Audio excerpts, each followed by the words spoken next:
It's a dark and hello, hello, hello.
Hello, I'm Ben Brown.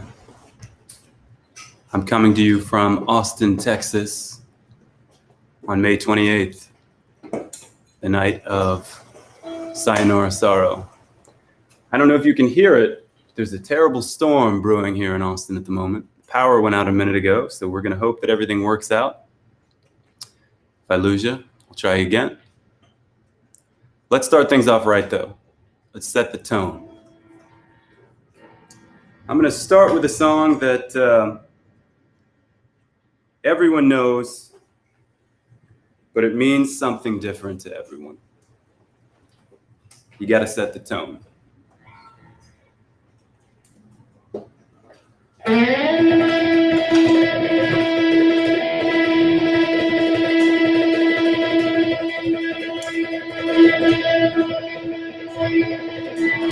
Here we go, folks.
Thank you very much. We're here to celebrate a new record called Sayonara Sorrow.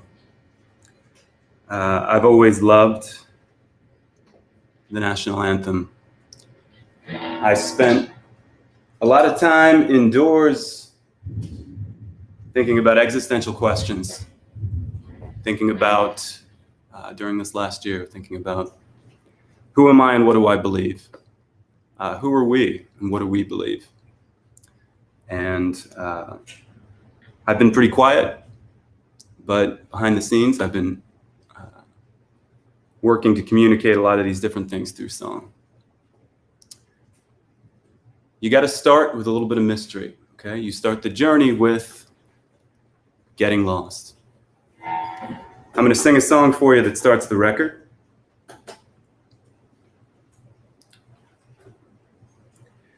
This song was inspired by a couple different things. I had a conversation with my father, Don Brown. He has a favorite quote, which is, "Don't be afraid to get lost. That's how you find yourself. Travel often. Don't be afraid to get lost." And the idea stuck with me. And get lost sounds kind of like something you'd say to somebody who's giving you a hard time. In this case, I think we gave ourselves a hard time quite a bit in the last year or two. So this is a conversation with the self about going out into the world and figuring out who you are and what you believe. This is called Get Lost.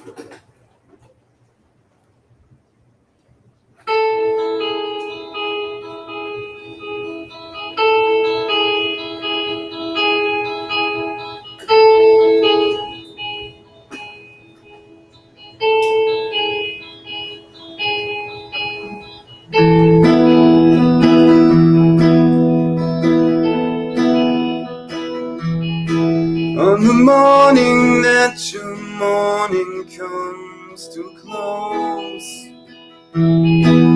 please remember fondly that there are those that duly draw a line that should be crossed when they tell you to get lost.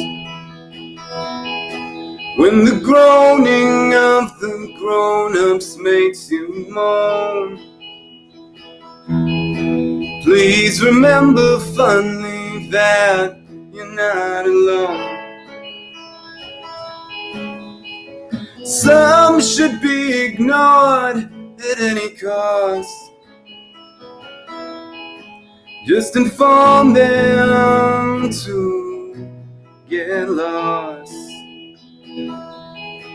Get lost. It's the only way you can be found. Do not let the bastards turn you around.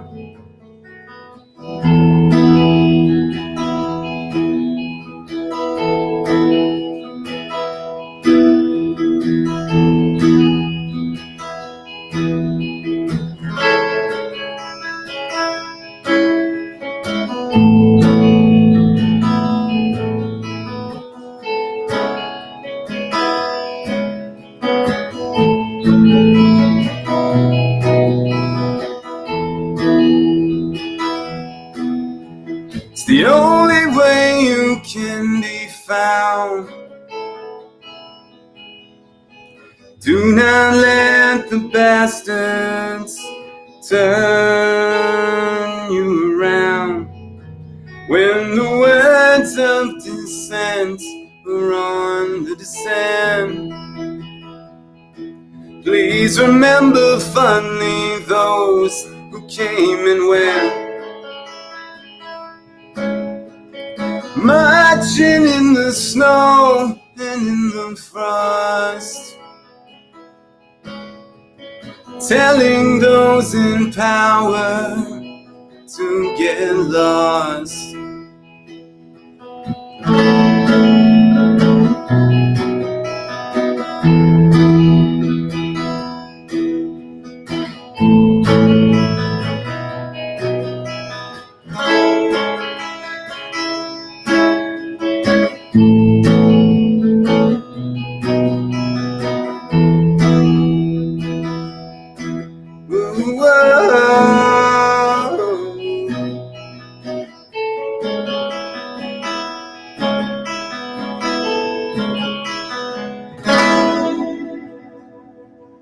Get lost. Every good story starts with somebody getting lost. Everybody wants something. What do they want? What do they do to get it? Who are you? What do you want? Right? Identity questions. Okay? That's where the album starts. Now, you couldn't have been alive in this last year without asking yourself, how do we have a more just world, a more just society? And a couple of years ago, I got real into the works of James Baldwin.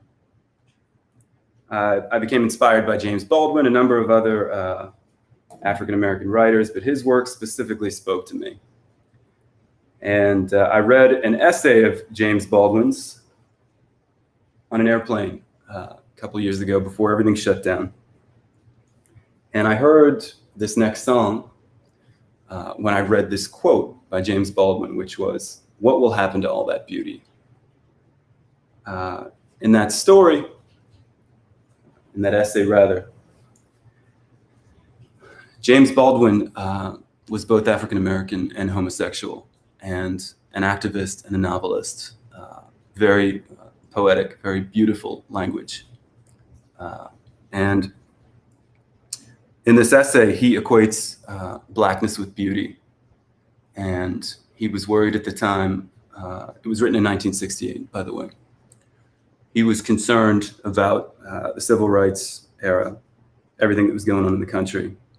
And he asked the question at the end of the essay. He says, what will happen to all the beauty that is blackness if our racial history is not reconciled in the United States? And he feared that it would end in violence, catastrophic violence, cosmic vengeance. And here we are, how many years later, still working on these issues. So the song was an inspiration to me. And as soon as I read that specific line, I knew that it was powerful. And I heard music in my head. And I started to write in the back of the book, as I often do. If I read a book, I write notes in the back of the book. And at the end of the flight, I heard an entire song in my head.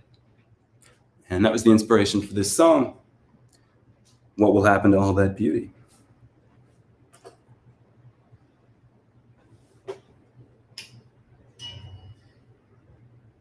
Let's see.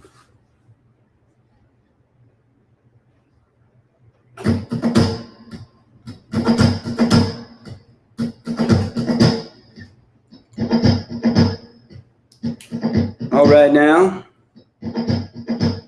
Thanks for being here, folks.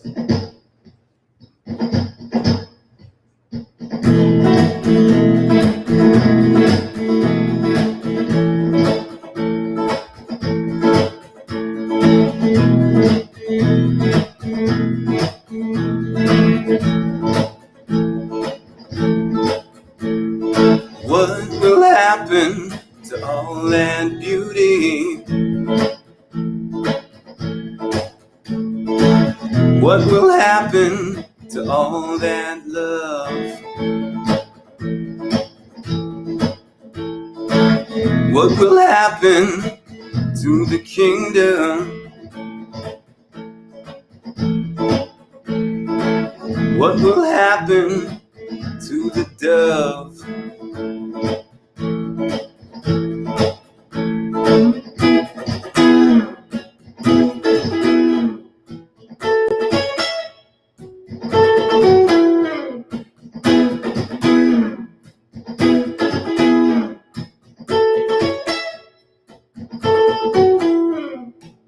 In the cities of destruction,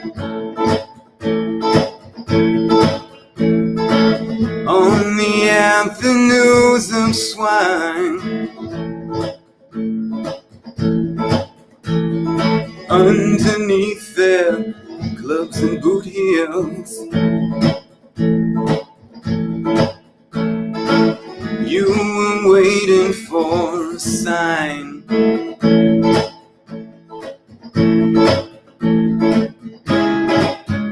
There's a mirror in the sky reflecting the deeds of man. We had our chance, we blew it on bombs in the Ku Klux Klan. Absurdity and profound sadness, delusion reigns in the modern age. Every army needs a flag. Every jailer needs a cage. What will happen to all that beauty?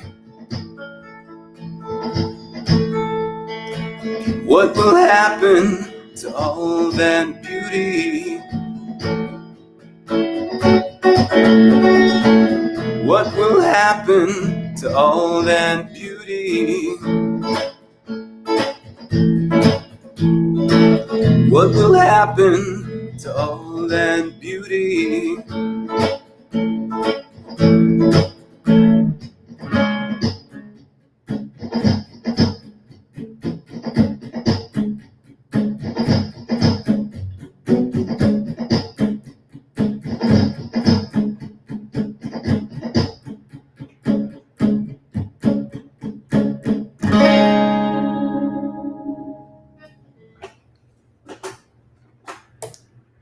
Good old James Baldwin, never let you down.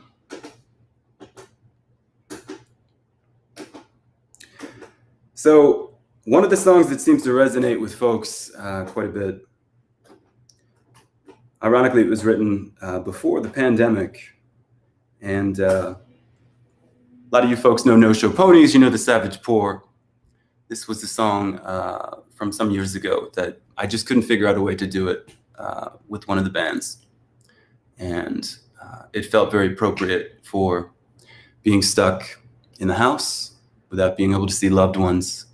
And it's called Outside. And it's sort of a prayer about community, communion through community. And I chose to split the song into two parts. The first part is longing and optimism. And the second part of the song, someone's gone a little farther into the inferno and asked the question, can I still be hopeful when everything is dark? And I hope that the answer is yes. So this is called Outside.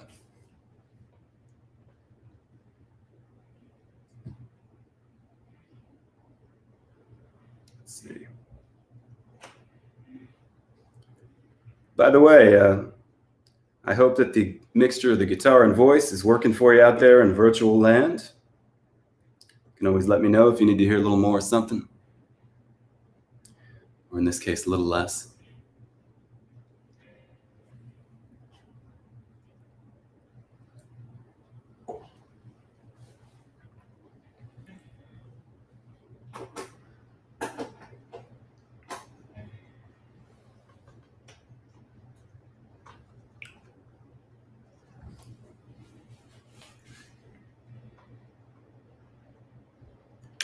I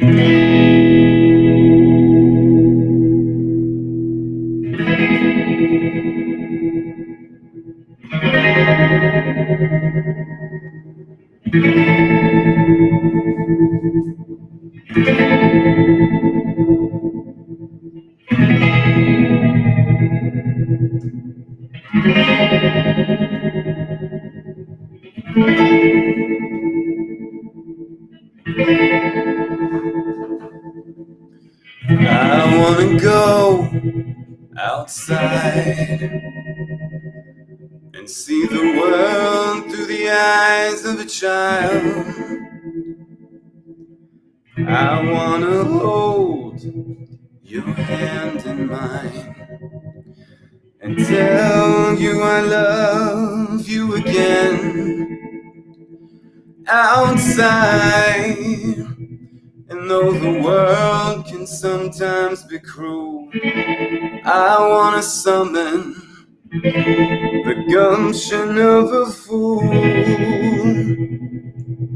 There's something waiting for me in the air, on the tide, outside.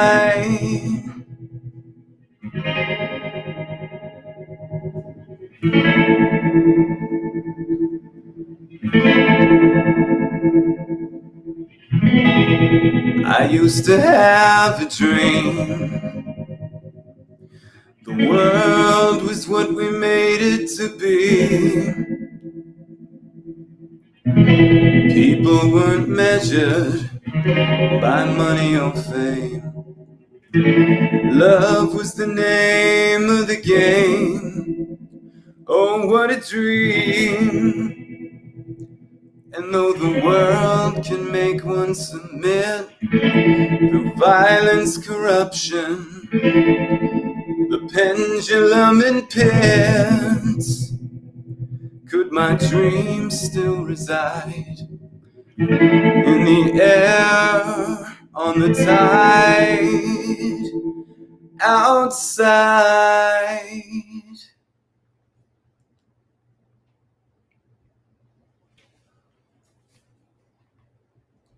Thanks very much. So I'm singing songs from my new album, Sayonara Sorrow.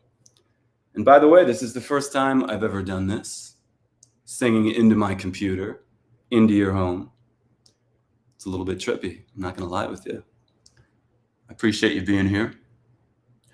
I'm gonna do a song, that really could use a little bit of saxophone. Speaking of which, I have my friend Tim Capello with me over here. I met Tim at a gig in Austin. Old T, as I call him, T. Played at a bar around a few corners here in Austin.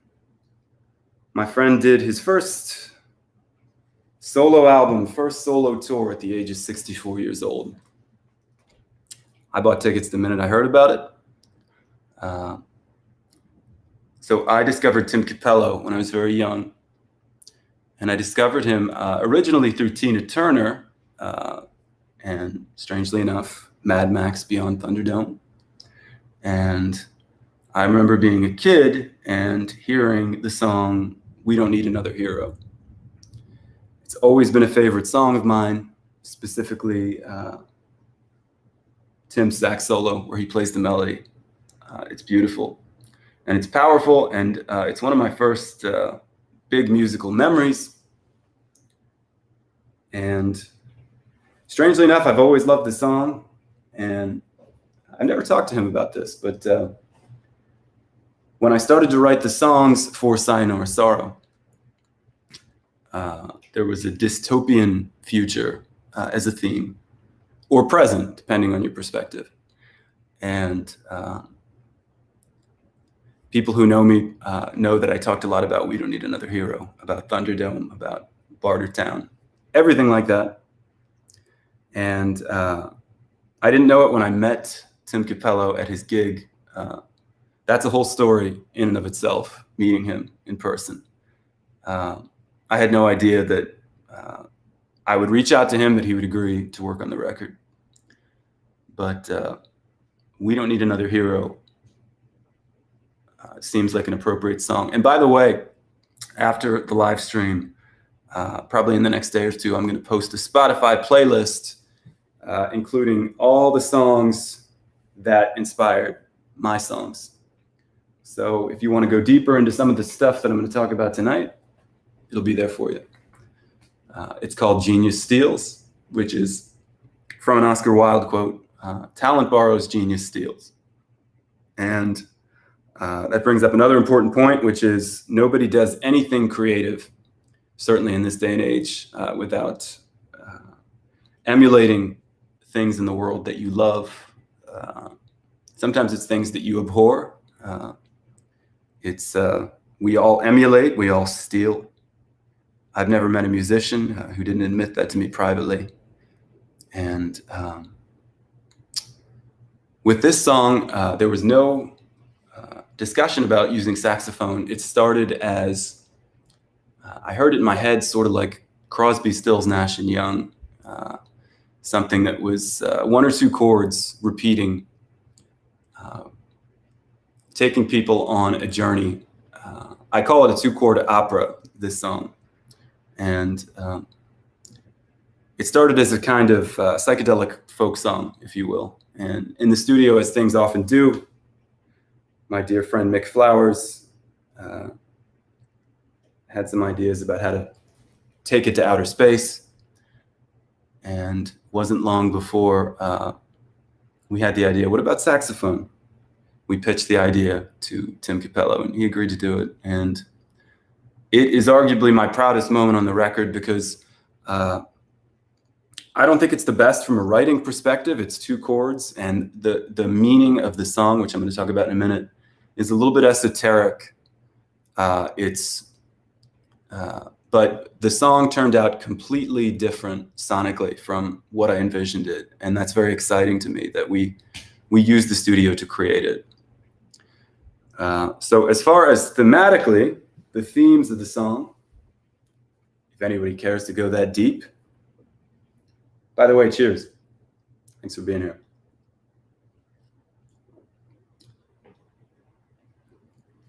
My brother Jeff Brown and I often talk about, you don't really write anything.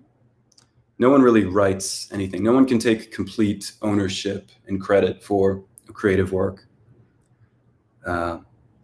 Things come to you, and you can, if you're lucky, you can grab them, you can hold on to them, you can work on them. They are malleable, but things come to you when you're least expected, when you're prepared for it. And with this song, I had this idea about a conflict between people who were either family or close friends, who were on different sides of the spectrum, either politically or it could be race, it could be sexuality, it could be a number of different things. In my mind, it was a reflection about conflict between people who should love and respect each other for who they are, but they've grown apart. When I talked with a friend about the song, I recently said, a lot of this record, Sayonara Sorrow, is about going out into the world to find who you are. That's a recurring theme, the existential search for who you are and how you can make the world better. And with Long, Long Way From Home, it's sort of a sketch of someone who goes out into the world and finds the wrong answers. And that idea somehow was appealing to me, and I just went with it. I captured it as it was. And that was the inspiration. And it turned out completely different from what I thought it would be. And we just finished, Bill Lanier and I, Bill, I hope you're out there, just completed a music video for the song that, if you haven't seen it yet, I highly recommend it. It's Bill Lanier and I and Tim Capello. And Bill Lanier did a wonderful job. I'm very proud of him. So without further ado, Long, Long Way From Home. Let's see if we can get this going, okay? And I haven't heard from anybody about the sound, so we're just going to get it done.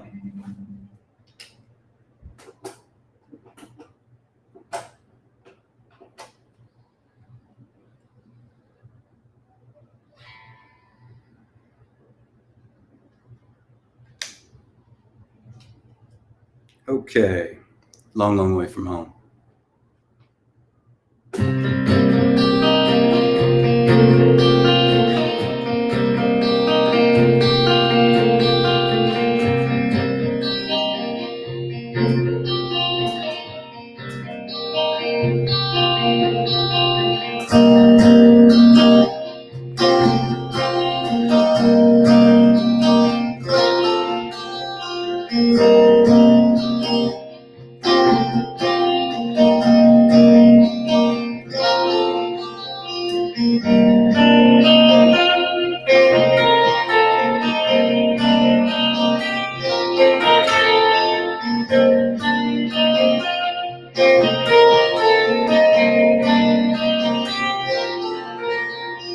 Never thought I'd find you standing with the dogs and the guns in the street. Never thought I'd find out breathing in the gas of the protest police. I couldn't love you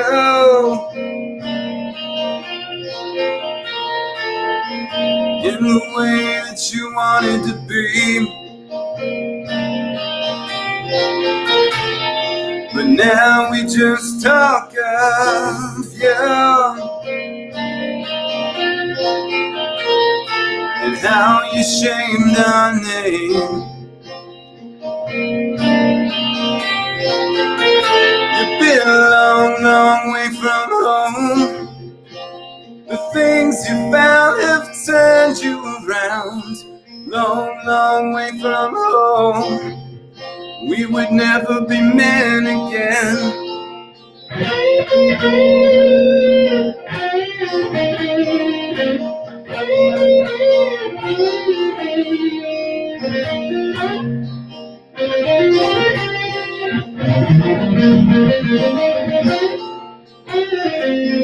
Places you contacted that teach nonviolence and humility,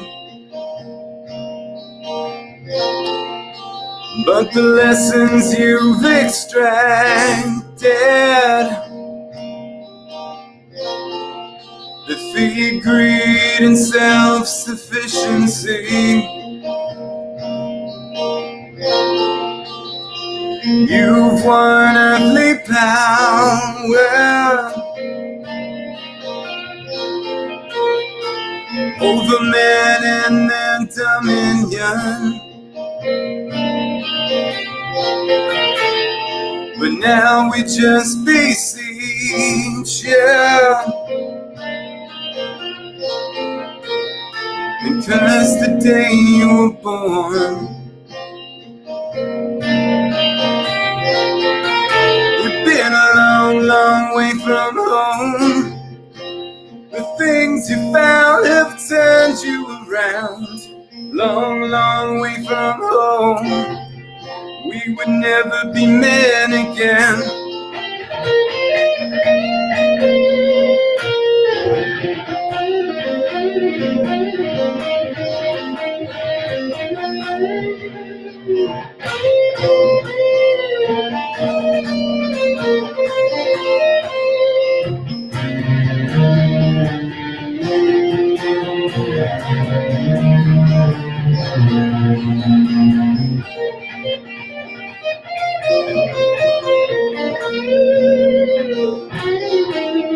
You've been a long, long way from home.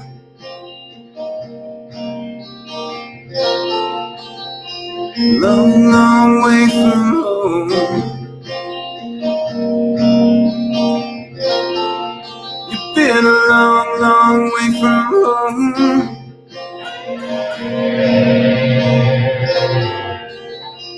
Long, long way from home. Take him home.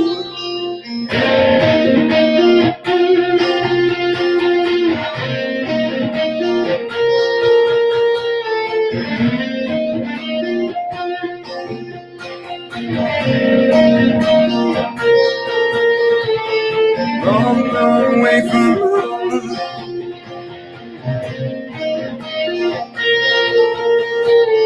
Long, long way from home.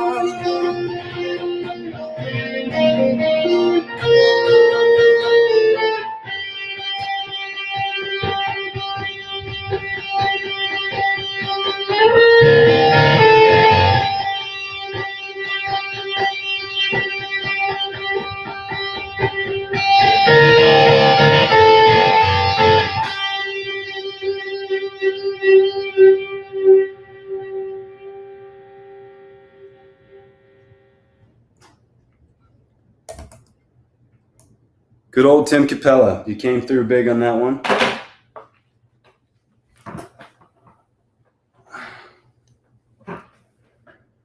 So if you're just joining me, thanks for being here. I'm Ben Brown. I'm singing songs from my new album, Sayonara Sorrow. I'm doing the old live stream, and this is new for me, so thanks for being with me on my maiden voyage. Coming to you live from lovely Austin, Texas. So, I'm going to sing a song for you called I'm Afraid of the Dark. And wouldn't you know it, the power is probably going to go out because there's a storm raging outside. If that happens, it would be perfect right now. A lot of people who've heard the record, I've been surprised that this has been something that people have responded to. This is a song that almost didn't make it to the record. I worked with Mick Flowers at the Shire, his studio, his boutique label and studio, Shire Recorders. My brother Jeff and I have worked with Mick quite a bit over the years. And this song was something I threw in to diversify the sound when I did a bunch of demos that I sent to Mick. And this was a doo-wop song. There was no instrumentation. It was just, I recorded some vocals. And the song itself was very simple. I thought it was a little bit too simple for prime time. I thought it would give the record texture in the singing, which I think it does, but again, it's another instance of what you set out to make becomes very different in the recording process. The song has a doo-wop bridge to it in the sound, but we stripped a lot of the vocals away when we recorded it. So we're left with this song that I think, whoa, that's like a little bit too naked, both lyrically, thematically, and everything else. But as long as I've been doing this, as long as I've been doing music, I'm surprised that everyone I've ever worked with, and I credit Mick Flowers with this on this record, he said, I love everything you're doing, but sing a little bit less here. Let's simplify that part. I love what you're doing on the guitar. Make it more simple. The longer I've done this, you know, when you're starting out in music, you play and sing. You're trying to find your voice, and you're trying to win an audience, and you play fast and you play loud. And the longer you do it, you realize that there's power in simplicity. Speaking of which, I was a little bit hesitant and trepidatious to put this song on the record at first because it's such a naked song. It's so direct. It's so personal. And I'm glad that we did, because it turns out that folks have been, there's been good feedback for it. But the idea for this song, I'm Afraid of the Dark, comes from John Lennon. The song has nothing to do with John Lennon other than the fact that I read that somebody asked him how you write a song. And he said, well, that's easy, mate. You just tell the truth and put a backbeat on it. So that was the inspiration for this song. It's called I'm Afraid of the Dark.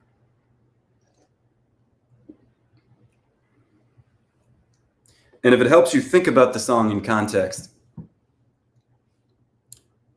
the original sort of idea was the things that a person fears over the course of a lifetime, or as much of a lifetime as I've been able to see. I think the song sort of starts with sort of childlike fears and then moves on to adolescence and the formation of identity. And then the focus becomes more about the world and how a person fits in the world. I'm afraid of the dark.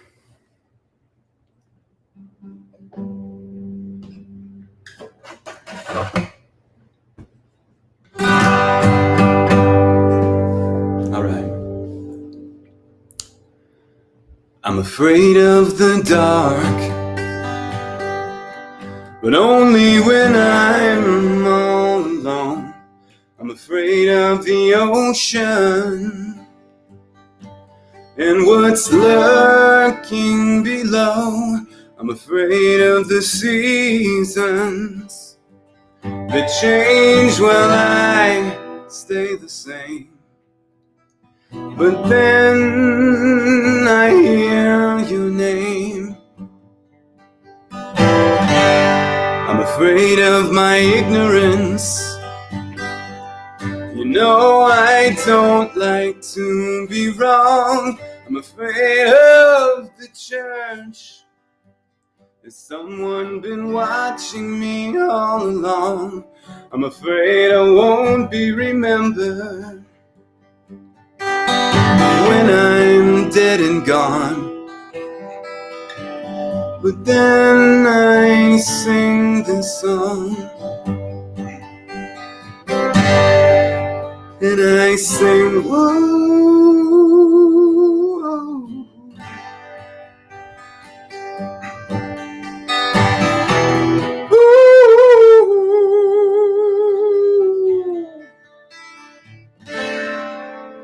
Now I'm afraid of what modern life has become.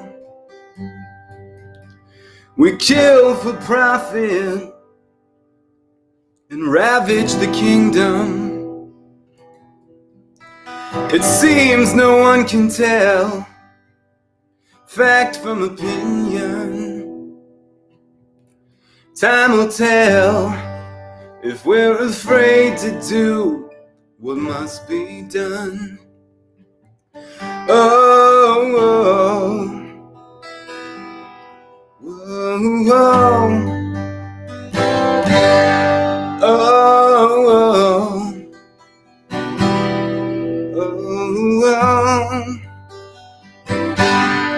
oh, whoa, whoa.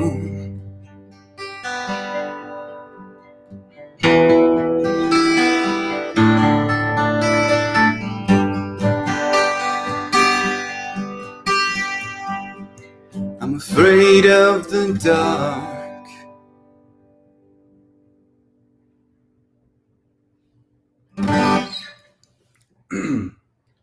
So I just had a memory when I was singing that song, which I forgot to share when I introduced the song. I don't think I've told anybody about this, but the day that we recorded the singing, the vocals on the album, was the day after Ruth Bader Ginsburg passed away. And I credit her for helping me get into character as myself. I credit her with helping me get my head together to figure out how to approach the emotionality of the material. When you make a record, you do it in pieces without giving too much away. You add layers, and the vocals usually come pretty late in the game. And it was the day after RBG sadly passed away. So every song on the record was sung directly after that, with that weight hanging over us in the studio. And when you work in a studio, it's probably different for everybody. I don't claim to speak for everyone, but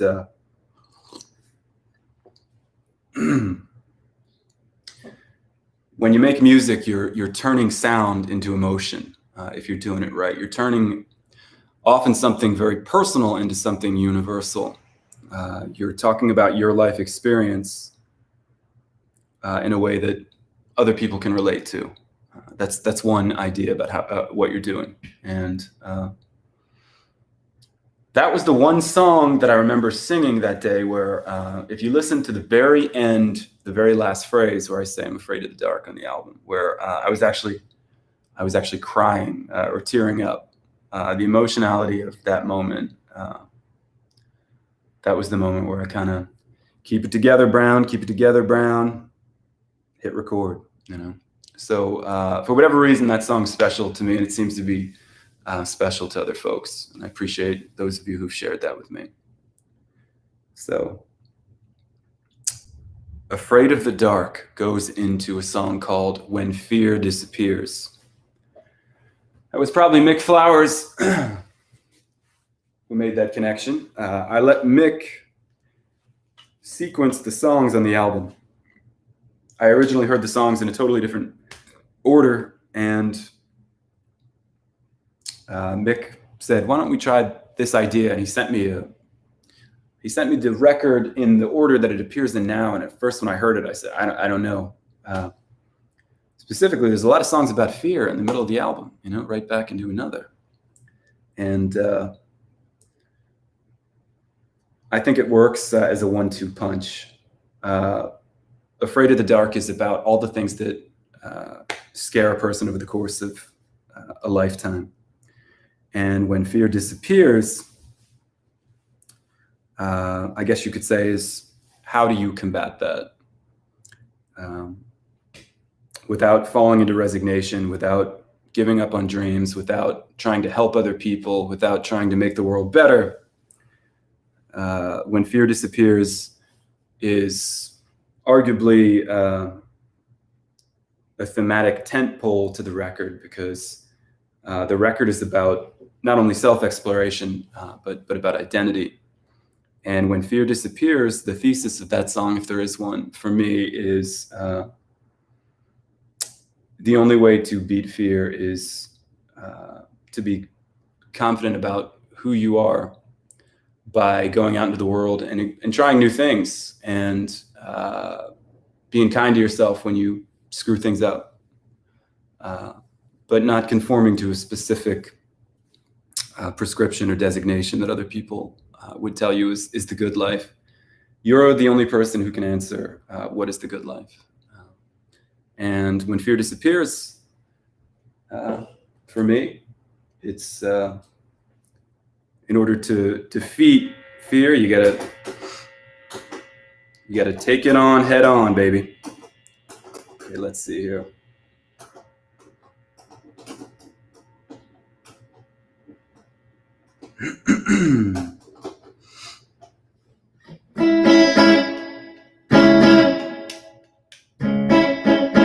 Okay, I haven't played this in a while, so the beautiful thing about doing a live stream, there are many beautiful things. The beautiful thing about doing a live stream is that the technology is relatively new, and I can screw up and just say, "Oh, my computer went out. The technology, right? It's buffering." And the beautiful thing about doing a new material on a live stream is that you guys don't know the songs anyway, so I can do whatever I want. It's a beautiful thing. Okay, When Fear Disappears.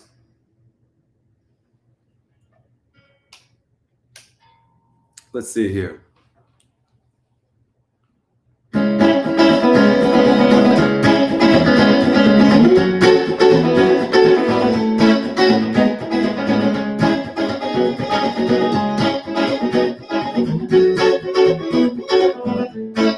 Oh, my love, it seems the worst has come.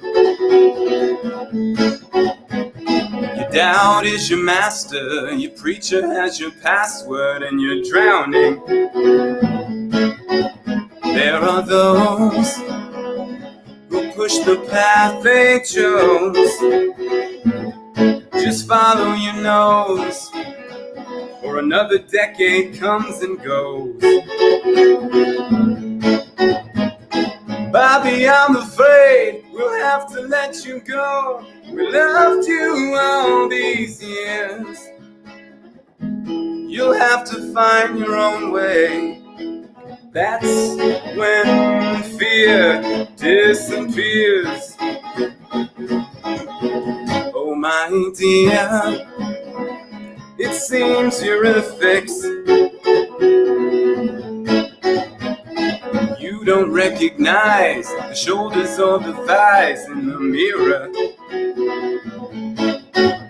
There are they who say it's always been this way. Just follow your heart, or you'll surely start to come apart. Genevieve, it's clear you're ready to move on. We loved you all these years. Change into the real you. That's when fear disappears.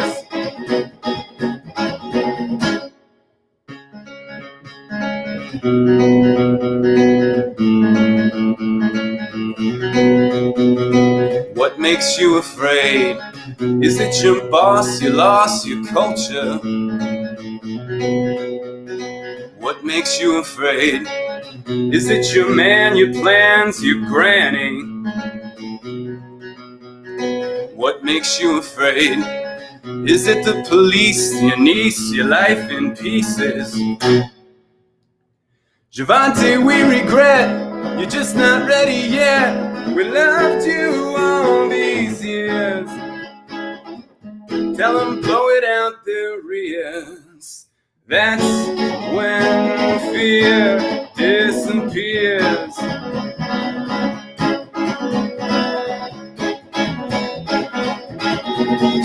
Oh!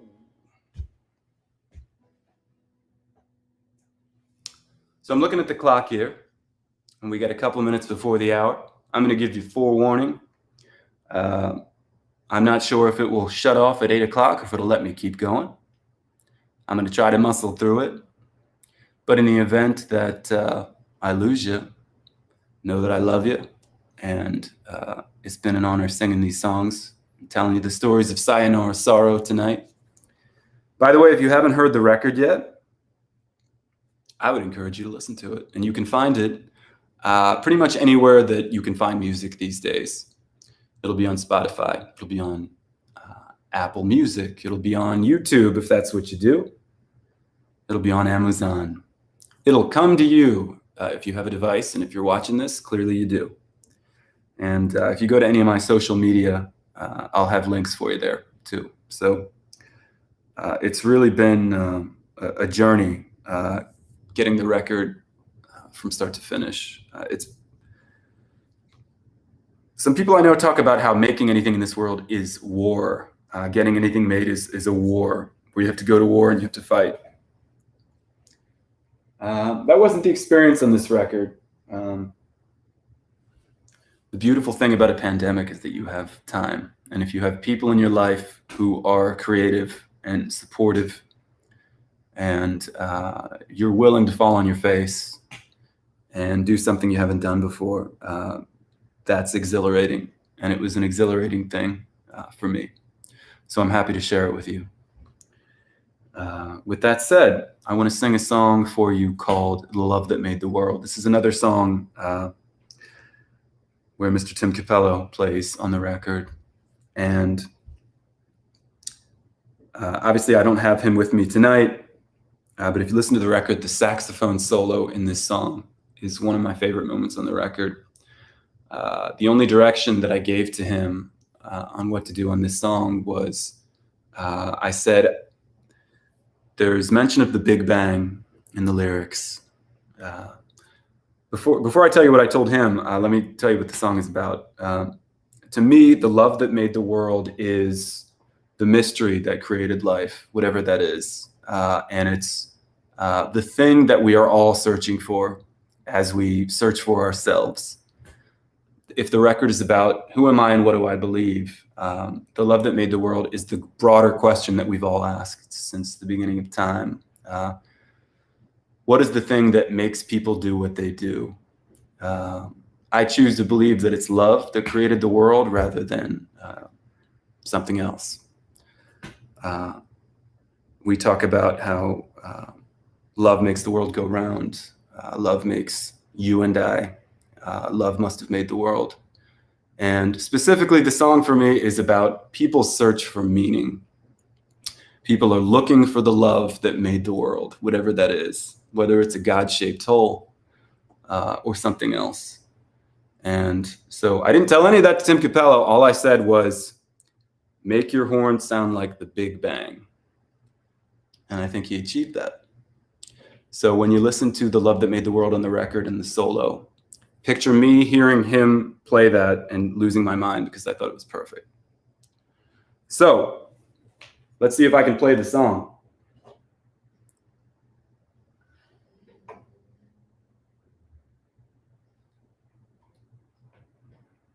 You never can tell, folks, what's going to happen when you're live streaming.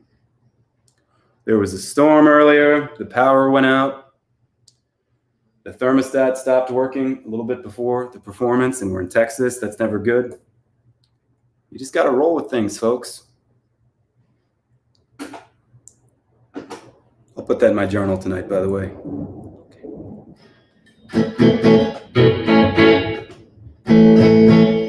Okay.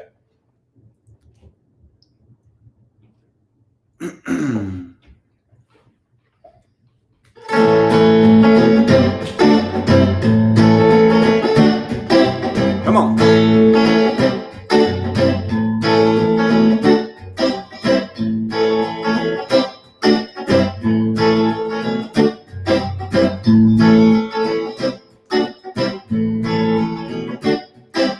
Is it enough for you to be loved?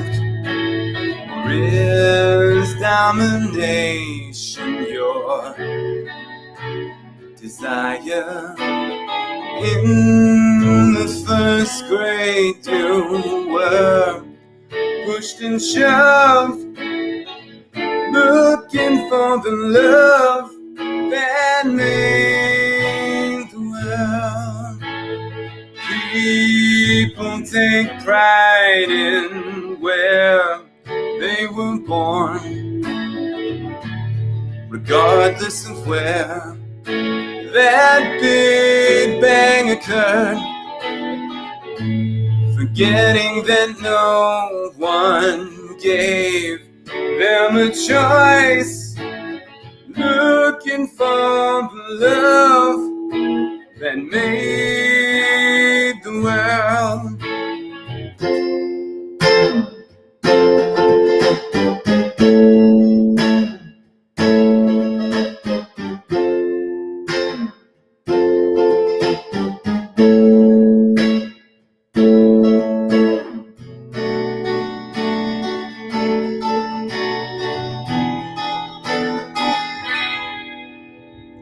8 billion souls inhabit the earth.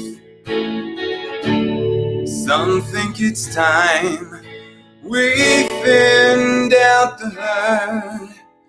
Maybe one day we'll learn not to kill, looking for the love that made the world.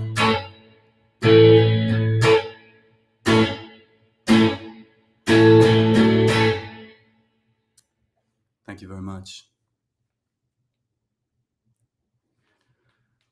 So if I lose you in the time, because it's about to turn to 8 o'clock, I'm going to do another song or two if I'm able, but if I lose you, you have my love. Special shout out to Don and Linda Brown. The love that made my world, let me tell you right there. Ho, okay? Special shout out to Bianca Lugo. Thank you for your love this year.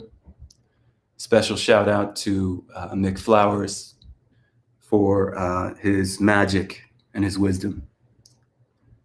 And special shout out to Jeff Brown, my brother, my songwriting partner for many years, for believing in me to getting this project done. He not only supported me in the project, but supported me as a wonderful bass player and guitar player on the record. And I'm grateful for that opportunity.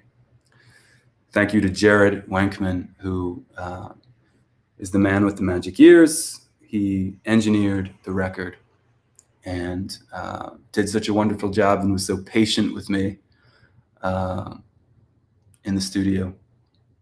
Thank you to Barbara Nesbitt, who sang on Get Lost. I wanted to do a female doo-wop section at the end of the song. I had the idea, and she came in and delivered and really made the song magic, so thank you to her. And thank you to Tim Capello, wherever you are.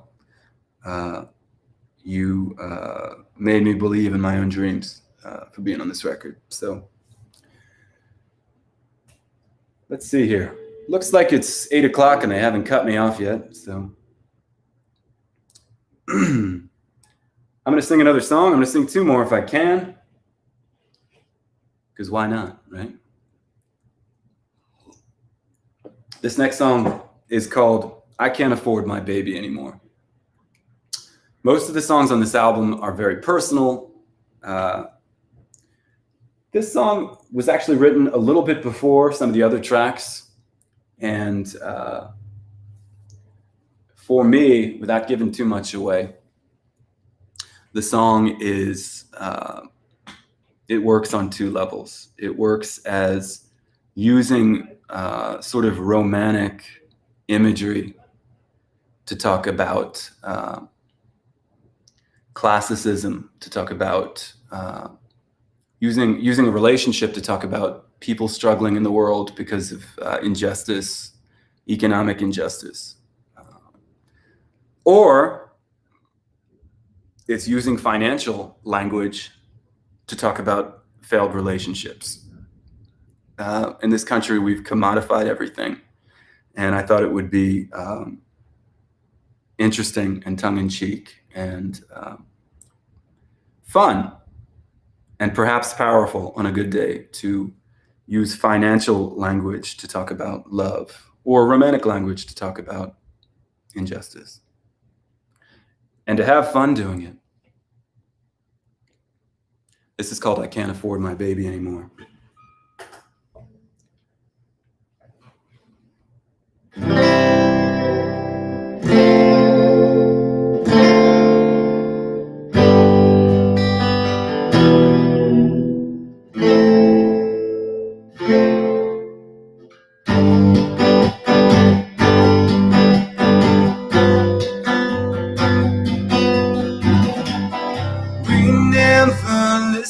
To the voices in our hearts. Pull yourselves together comes out, tear yourselves apart. But my baby, she is waiting at the revelry, so when will I defeat these deficits of mine? Emotional wages are stagnant. Expenses, they pile at the floor. So I can't afford my baby anymore.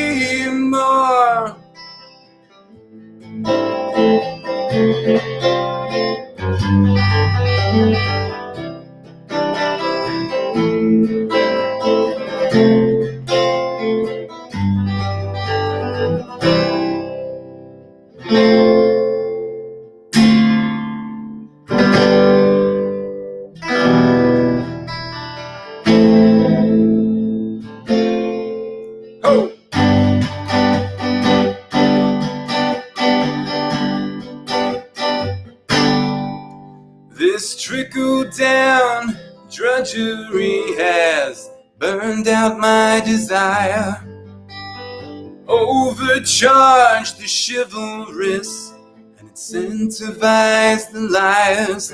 But my baby, she is waiting at the revelry, so when will I accrue the proper state of mind? My fiscal feelings are futile, while boundless bills beat back my door. So I can't afford my baby anymore.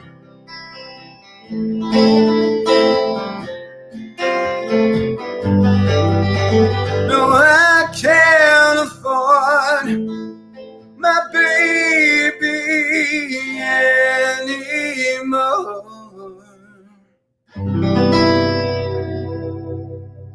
And who can? Thank you so much. I'm seeing that some of you folks are writing some things that would require reading, which 6 minutes past the hour, who can read at this time? But thank you for putting that all in there. I appreciate your feedback. Lots of good stuff in there. So they haven't kicked me off. So if it's okay with you, I'll keep going. So probably for the last song that I'll sing this evening, there's a song on the record called There's Always Tomorrow. And it's the darkest sounding song. The record to me is, it's varied in terms of how it sounds, but this is a song that I really wanted it to be on the record when I was demoing songs.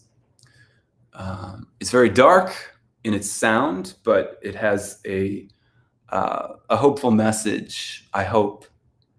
And the song is essentially about how we're all telling ourselves that we have so much time to do all the things we want to do in life. I'll get to that tomorrow. There's always tomorrow. Until there isn't, right? And in fact, without being morose, the time to do the things you want to do is now. Now, obviously, pay your mortgage first, right? Pay your electricity if you can. But the time is now to do the things that you have ambitions to do, which again was, a theme on the record. When fear disappears, the love that made the world. All these different ideas culminate around this theme that in order to live a life that's meaningful, you gotta, in the moment, you gotta do things that are meaningful for you. So it's got a dark sound. It's got a sort of a spooky sound. For me, I was thinking about Scott Walker. I was thinking about Jim Morrison. I was thinking about... This is a song where I played a lot of keyboards. I'm not going to do that tonight. I'm going to use guitar, but I heard the song in my head like I did with a lot of these tunes, and I just tried to catch it. So we'll try to catch it again tonight. But the time is now to do the things you want to do. That's the message for the song. I used to have a friend who said, time is short and it's later than you think. Have a good day, he used to say. So, there's always tomorrow.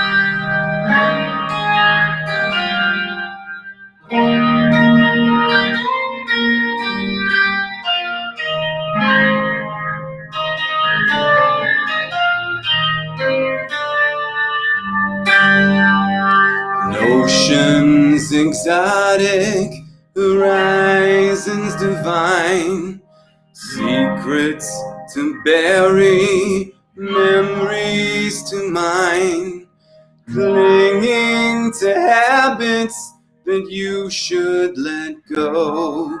There's always tomorrow.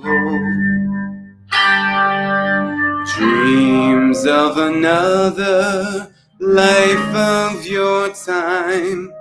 Sleep to fast forward, run to unwind. Wait till you're ready. When you know, you know. There's always tomorrow.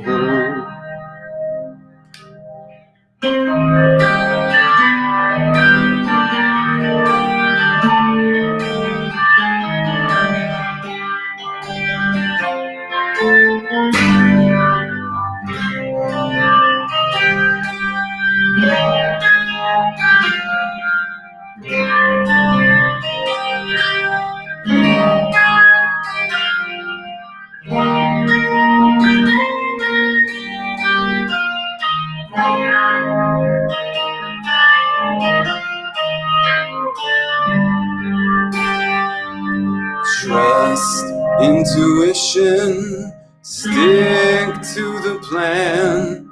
The future is female, can you dig it, man? Hold it all in and let it all go.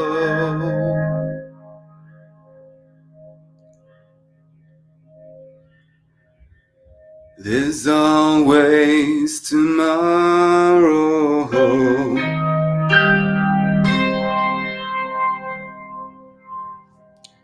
Thanks so much for being with me tonight. The album is Sayonara Sorrow. It's been my extreme pleasure making the record, sharing the record, being here with you this evening. I appreciate those of you who have stuck it out from my couch to yours. I do want to mention, if you're watching live and you're in the Austin area, that my brother Jeff Brown and I are going to do a song swap. He'll do a song, I'll do a song, we'll do some songs together. That'll be this Sunday at Square Root Kava Bar on Barton Springs in Austin if you're here. There'll be some more exciting things to come. And by the way, if you're watching from Pennsylvania, get ready because we're coming back. We're going to be in town. No Show Ponies will be performing next month, so keep your ears and eyes peeled. And as always, I bow in honor to you as you ask yourself, who am I? What do I believe? How do I use those things to make the world better? And if you've been a part of my life, I honor you. And I tried to put all of those things into the record. So thanks very much. Sayonara Sorrow. And sayonara to you. Thank you very much.